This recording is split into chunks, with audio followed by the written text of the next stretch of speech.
So, dito naman tayo sa maikling kwentong ang lungsod ay isang dagat na isinulat ni Efren R. Abueg. So, si Efren R. Abueg ay isa sa mga inagalang na nobelista, kwentista, manananaysay at kritiko ng kanyang panahon. Kabilang sa kanyang mga aklatang bugso ang kanyang kauna-unahang koleksyon ng mga kwento. Siya rin ang editor at bumuo ng mga antolohiyang gaya ng mga piling akda ng Kadipan, mga Agos sa Disyerto, manunulat, mga piling akdang Pilipino at pamasong Tagalog ni Alejandro G. Abadilla na humakot ng parangal sa Don Carlos Balangka Memorial Awards for Literature. So, ang kwento ang lungsod ay isang dagat ay nagsimula sa paglalarawan sa Maynila bilang isang lungsod na madalas bahin at parang dagat na madumi, magulo at malupit. Sa gitna ng walang tigil na ulan, makikita ang pakikipagsapalaran ni Karina na isang babaeng nabubuhay sa hirap at may madilim na nakaraan. So para kay Karina, ang Maynila ay isang pusali kung saan ang mga tao ay parang mga basurang anod-anod sa baha. So dumating sa buhay niya si Cesario, isang hamak na manggagawa na tapat na nagmamahal sa kanya. So sa kabila ng maruming paligid at ng katotohanang sayad ang mga paa sa putikan ni Karina, no? Ito ay isang pahiwatig sa kanyang uri ng trabaho ay hindi siya hinusgahan ni Cesario. So madalas silang kumain ng mami at siopaw sa Charles o Sanwa na nagsisilbing sandali ng ginhawa sa gitna ng kanilang paghihikahos. So sa pag-usad ng kwento ay binalikan ni Karina ang masakit na alaala ng kanyang ina. Ang kanyang ina ay namatay sa hirap at sakit sa isang maduming kubakob sa Intramuros matapos itong pagsamantalahan at saktan ng isang matandang lalaki dahil sa kahirapan. So ang karanasang ito ang nagpatanim sa isip ni Karina na ang lungsod ay walang puso at lahat ng narito ay nakatakdang malunod sa dumi at baha. Sa huling bahagi, pinagtapat ni Cesario kay Karina na meron siyang permanenteng trabaho sa isang pagawaan ng sigarilyo. So nais ni Cesario na ilayo si Karina sa kanyang kasalukuyang buhay at magsimula ng bago.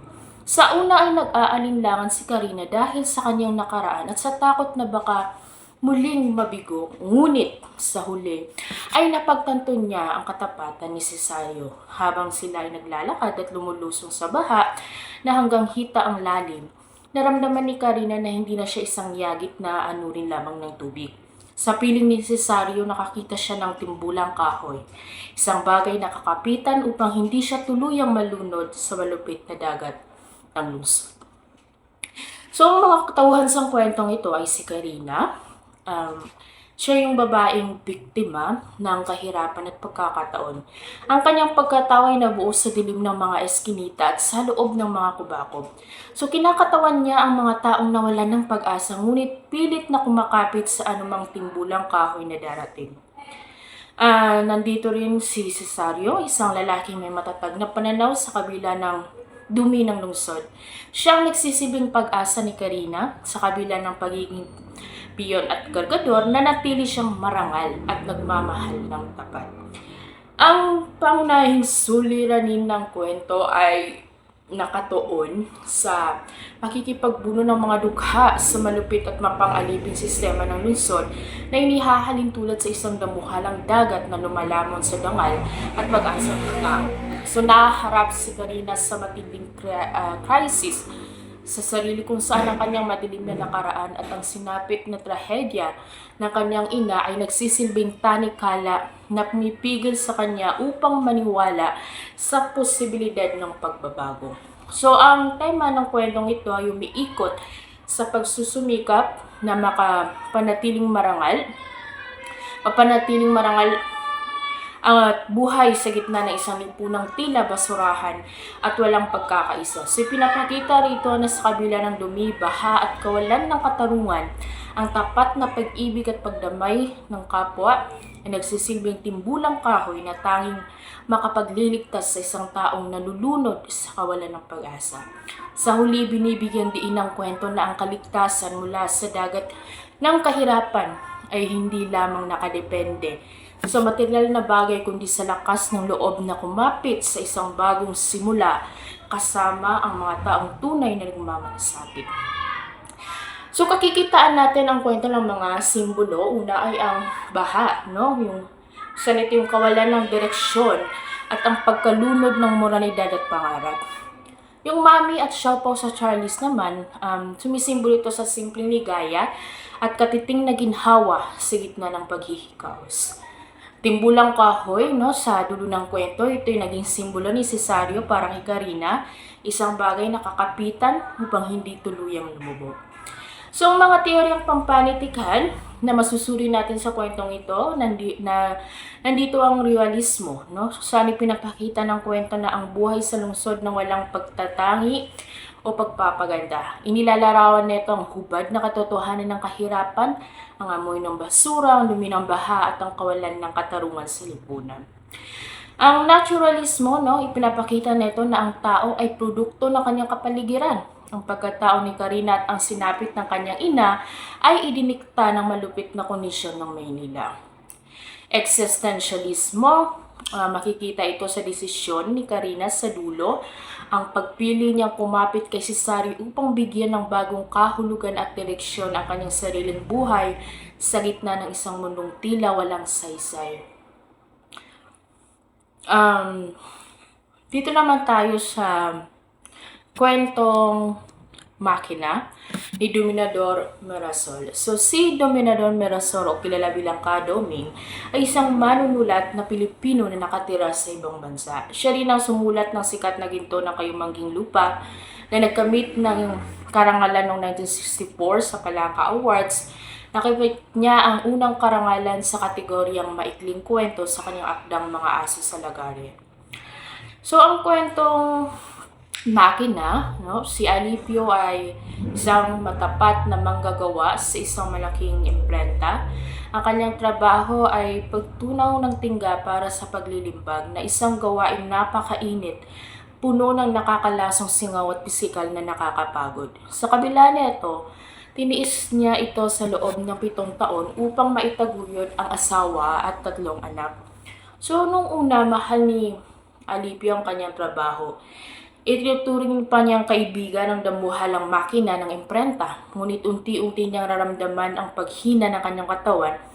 Madalas siyang hingalin, pumapayat at may matinding init na gumuguhit sa kanyang dibdib. So habang nagtatrabaho, lagi siyang binabantayan at pinapagalitan ni Mang Doro, ang kapatas na tinagurian ng mga manggagawa na aso dahil sa bulag na pagsunod nito sa kastilang manager. So nagpatupad ang kumpanya ng sapilitang X-ray para sa lahat ng manggagawa. Kinatatakutan ng lahat ang aparatong ito dahil nagsisilbi itong hatol. Ang sino mang matuklasang may sakit sa bagay agad na tinatanggal ng walang kaukulang tulong. So tinawag si Alipio ni Mang Doro at tinala sa opisina. Doon malamig na ipinilita sa kanya na may thesis na siya. So may butas na ang kanyang kaliwang baga. Sa halip na malasakitan, sinabihan siyang kailangan na niyang huminto dahil hindi na siya kapakipakinabang at baka makahawa pa. Ang 7 taon niyang paglilingkod ay nauwi lamang sa maliit na halagang ibinigay bilang pabuya bago siya tuluyang itaboy.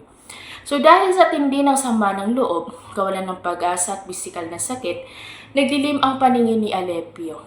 Sa kanyang isip, ang kumpanya ay naging dambuhalang makinang humuhuthot sa kanyang dugo at lakas. At ngayong wala na siyang pakinabang ay tinapon na lamang siyang parang basura. Sa huling bahagi, habang naglalakad, nilukob siya ng mga halusinasyon. Paulit-ulit na umalingaw sa kanyang isip ang malupit na salita ng manager. Trahedya ang kinahantungan ng kwento, saan bumaksak ang kanyang kalusugan, dumuluwal siya ng dugo at tuluyang nasirang kanyang kaisipan. So sa kanyang pagkaratay sa banig, ang tanging naisip niya ay naging bahagi na lamang siya ng bakal at tingga ng makinang pumatay sa kanyang pangarap. So ang mga tauhan sa kwentong ito ay si Alipio, no? Siya yung biktima ng sistema. Kinakatawan niya ang libu-libong manggagawang Pilipino na ang tanging puhunan ay bisig at pawis. Ang kanyang pagkahaling Sa malaking makina noong una ay nagpapakita ng kanyang dedikasyon. Sa huli naging mitso rin ng kanyang pagkasira. So, nandito rin si Mang Doro, siya yung nagsisilbing tulay ng pang-aapi, no? Bilang Pilipinong tauhan ng mga dayuhang may-ari, siya yung tagapagpatupad ng malupit na pulisya. So, ang taguring aso sa kanya ay sumisimbolo sa kanyang pagiging sunod-sunuran sa mga nasa kapangyarihan kapalit ng maliit na seguridad sa trabaho.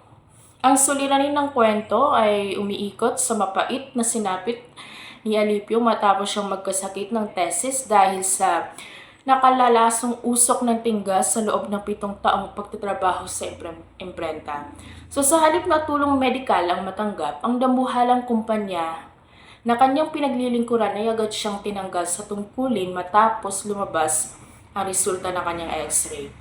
So sa kwentong ito, ang tema ay nagpapakita ng humanisasyon kung saan ang mga manggagawa ay inuturing lamang na parang mga kasangkapan na madaling palitan kapag hindi nakapakipakinabang. So ipinapakita ng akda ang malupit na realidad ng kapitalismo na mas pinahahalagahan ang tubo o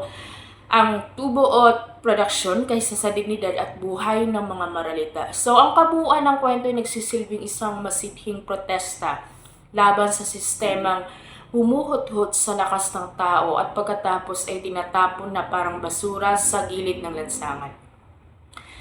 So, ang mga simbolismo sa kwentong ito ay ang makina, no? Ipinapakita na akda kung paano ang mga manggagawa ay itinuturing na hindi tao, kundi mga kagamitan lamang.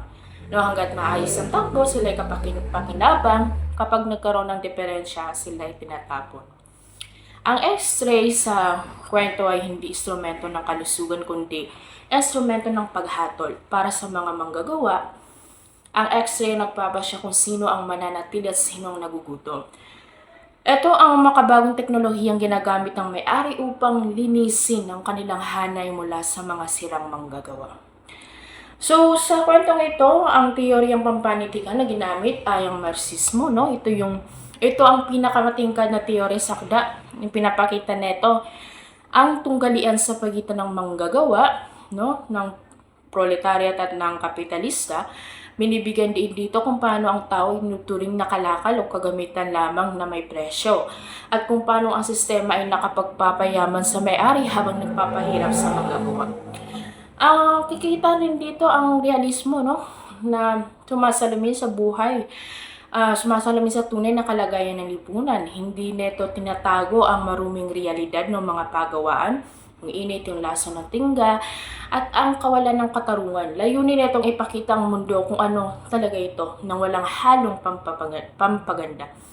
Makikita rin natin dito ang existentialismo, no? Makikita ito sa bagay kung saan sinusuri ni Alipio ang kanyang halaga bilang tao. Nang matanggal siya sa trabaho, nawalan siya ng saysay sa kanyang sariling paningin dahil ang kanyang pagkatao ay nakatali lamang sa kanyang pagiging makinista. So dito lamang nagtatapos ang aking ulat.